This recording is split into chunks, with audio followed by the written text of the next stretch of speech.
Hello Capricorn, Sun, Moon, Rising, and Venus signs. Kamusta kayo? Sana po yung nasa mabuti kayong kalagayan. Welcome back po sa Star Tarot. At kung bago kayo rito, welcome din po kayo.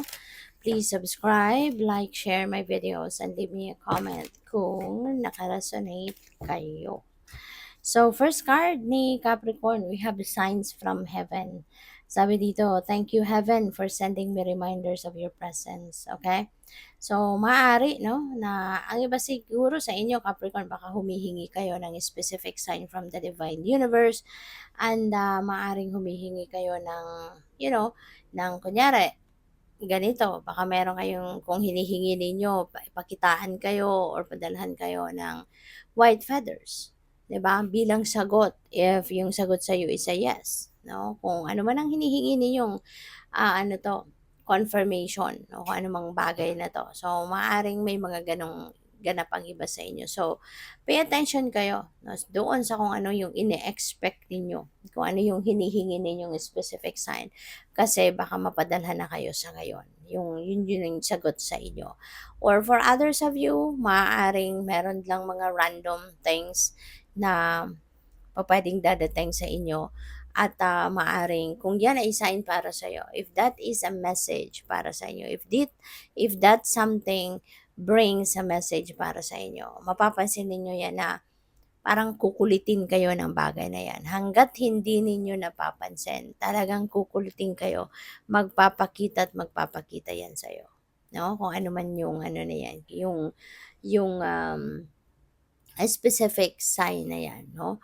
Kaya ano kayo, at kung hindi rin ninyo sigurado kung ano, kunyari, specific kind of birds, anong klaseng bird ang nagpapakita sa'yo, na paulit-ulit hanggang sa napansin mo. So, if na-figure out nyo na this could be a sign para sa akin. There could be a message ang universe para sa akin.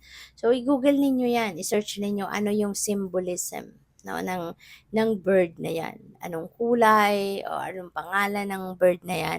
Kasi everything has a different interpretation. Ano? At marami na ngayon ang nagdi-discuss online kung ano yung mga symbolism na yan.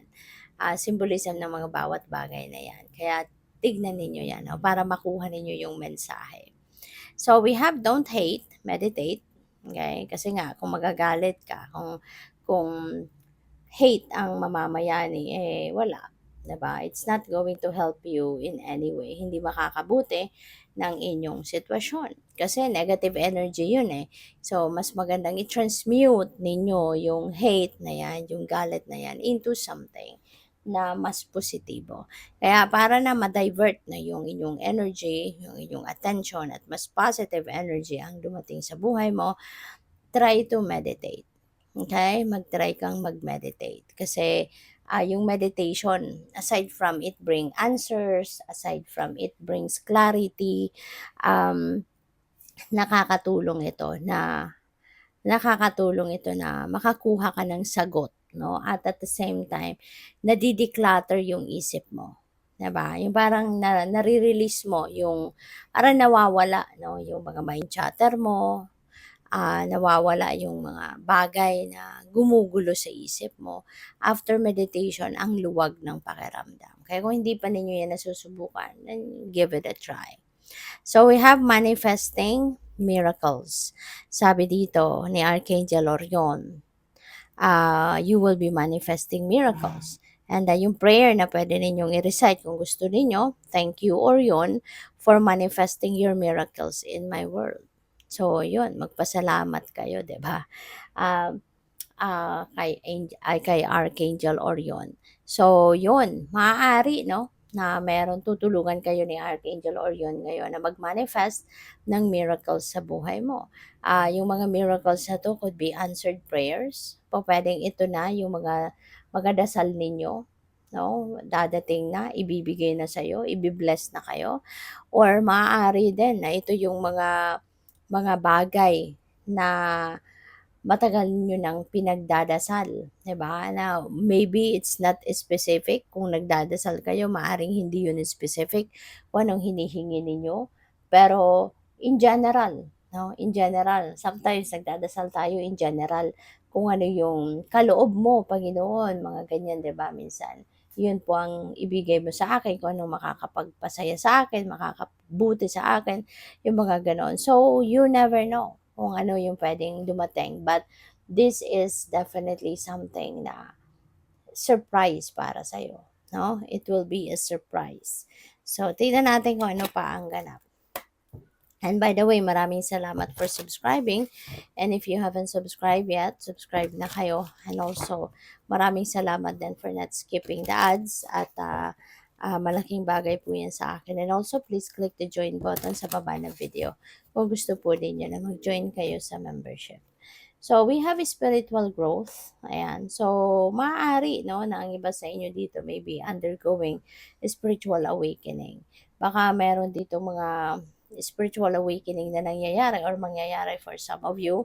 Kaya that is going to lead you towards growth, no, of your spiritual aspect.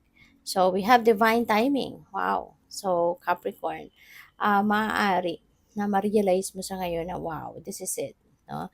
Divine timing has come. Kasi yung divine timing, 'di ba? It comes at the perfect time. It's never early, it's never late. Kaya talagang ang importante sa atin, magtitiwala lang tayo sa plano ng universe kasi mangyayari at mangyayari yung mga bagay na kunyari pinagdadasal natin or hinihingi natin at the perfect time. No? At the perfect time na nakaplano doon, nakaplano ng universe. Kaya maaari na may mga bagay talaga na magmamanifest sa buhay mo sa ngayon because naka-schedule na. Diba? Naka-schedule na yan na mangyari sa ngayon, kaya yan ay ibibigay na sa'yo. So, we have surrender. This could be a time na mag-surrender na din kayo instead of kontrahin ang mga nangyayari, instead na pigilan ang mga nangyayari or baguhin, 'di ba? Sumunod na lang tayo sa agos ng buhay. It's better if we just surrender to the divine kasi kapag nagsusurrender tayo sa universe, mas mapapansin mo na mas magaan ang buhay, mas magaan ang takbo, 'di ba, ng mga pangyayari sa buhay natin. Kaya it's better to just surrender. So, what else? We have friendship and union. Ayan. So, ito naman, si friendship and union. Maaari, no, na meron kayong bagong, maaaring meron kayong um, bagong friendly relationship na madidevelop sa ngayon. Maybe you are meeting new friends, 'di ba? Maybe you are um, meeting new people and yung pagkakakilala na yan mauuwi sa isang mas malalim na relationship, being a friend, pwedeng ganon.